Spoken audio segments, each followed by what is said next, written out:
ఇంతకుముందే మా LA minister గారు కూడా చెప్పడం జరిగింది అధ్యక్ష, ఇది షార్ట్ డిస్కషన్ కాదు. ఈరోజు బలహీన వర్గాలకు సంబంధించినటువంటి 2018 పంచాయతీరాజ్ చట్టానికి సంబంధించిన బిల్లు సవరణ సంబంధించిన అంశంలో మేము మద్దతు తెలియజేస్తున్నాము లేదు అని చెప్పేటువంటి అంశమైన మాట్లాడితే బాగుంటుందనేటువంటిది నా సూచన కూడా. ఇప్పటి వరకు వారు మాట్లాడుతున్న సందర్భాన్ని నేను బీసీ బిడ్డగా బీసీ సమాజం పక్షాన్ని సూటిగా అడుగుతున్నా అధ్యక్ష.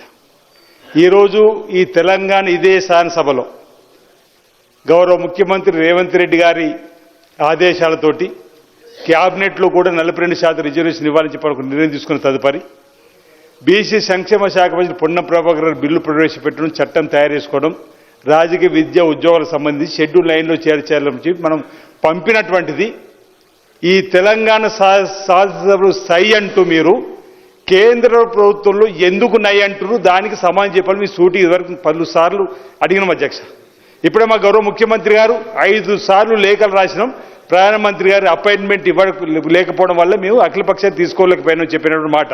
ఈ సభ ద్వారా ఇక్కడేమో తెలుగు మాట్లాడేవారు ముందరేమో మేము బీసీలకు అనుకూలం చెప్తున్నారు, హిందీ రాష్ట్రాలకు వెళ్ళి నరేంద్ర మోడీ గారి దగ్గర మాత్రం ఈ విషయం మాట్లాడడానికి నోరు మెదుపుతలేరు ఎందుకు అనేది మీ ద్వారా నేను అడుగుతా ఉన్నా అధ్యక్ష. ఈరోజు నేను మా బీసీ సమాజం పక్షాన గౌరవ ముఖ్యమంత్రి రేవంత్ రెడ్డి గారికి, ఉప ముఖ్యమంత్రి గారికి, మంత్రివర్గానికి, క్యాబినెట్లో కూడా ఈ 42% మా బీసీ సంక్షేమ శాఖ మంత్రితో పాటు అందరికీ మా బీసీ సమాజ పక్షాన ధన్యవాదాలు తెలియజేస్తున్నా అధ్యక్ష. ఇప్పటికైనా మేము 42% రిజర్వేషన్తోనే ముందుకు పోతామని చెప్పని కట్టుబడి ఉన్నామని చెప్పడానికి కోసం ఈరోజు 2018 పంచాయతీ చట్టాన్ని కూడా సవరించడానికి కోసం కారణం కూడా చెప్పినాం కదా అధ్యక్ష. 50% క్యాప్ను ఎత్తివేసేటువంటి ప్రయత్నం చేస్తూ ముందుకు పోవాలని చెప్పినటువంటి ప్రయత్నం చేసేటువంటి సందర్భాన్ని గుర్తు చేస్తున్నాం. ఈరోజు జంతర్ మంతర్ ధర్నా చేసినప్పుడు బీసీ సంఘాలు మమ్మల్ని ఆహ్వానించినాయి, బీఆర్ఎస్ బీజేపీని ఆహ్వానించి వాళ్ళు ఎందుకు రాలేదు అధ్యక్ష? మా బీసీల మీద ప్రేమ లేదు. ఈరోజు వీరు ఇప్పుడు ఆర్డినెన్స్ను మంత్రివర్గం క్యాబినెట్లో ఆ తదుపరి అసెంబ్లీలో దాన్ని సవరణకు బిల్లు తీసుకొచ్చిన దానికి మీరు మద్దతు ఇస్తున్నారా లేదా చెప్పాలి. బీసీ బిడ్డలు నోటి కాడికి వచ్చిన బుక్కని ఎత్తగొట్టకుండా ఉంటున్నాను. నేను విజ్ఞప్తి చేస్తా ఉన్నా కేంద్ర ప్రభుత్వానికి. ఈరోజు దీని ద్వారా మనం పాజిటివ్ దృక్పథంతో పోదాం. ఇప్పుడే నెగటివ్ ఎందుకు అధ్యక్ష ఆలోచన చేయడం, నెగటివ్ గురించి ఎందుకు ఆలోచన చేయడం, పాజిటివ్ దృక్పథంతో పోదాం. బీసీ సమాజానికి మేలైనటువంటి 42% రిజర్వేషన్తో ఎన్నికలు జరుగుతాయని చెప్పి ఆలోచన ముందుకు పోవాలి తప్ప ఇప్పుడే నెగటివ్. ఇది రాజకీయ పరంగా మన హక్కు అధ్యక్ష.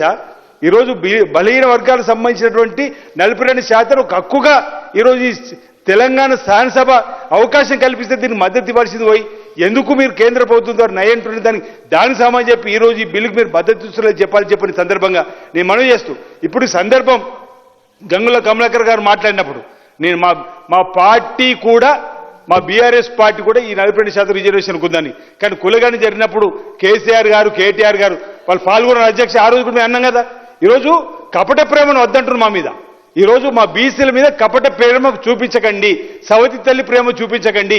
ఈరోజు మా రాహుల్ గాంధీ గారి భారత్ జోడో యాత్రలో భాగంగా ఎవరి ఇస్తాయంతో తేలాల్సింది, వారికి ఎంత సమన్వయం జరగాలని చెప్పినటువంటి ఆలోచనతోని ముందుకు పోతున్నటువంటి స్వతహాగా బీసీ బిడ్డ కాకున్నప్పుడు రేవంత్ రెడ్డి గారు ముందుకొచ్చి ఈరోజు ఈ కార్యక్రమం తీసుకొస్తే బీసీ బిడ్డ ముఖ్యమంత్రి ఏమంటారు?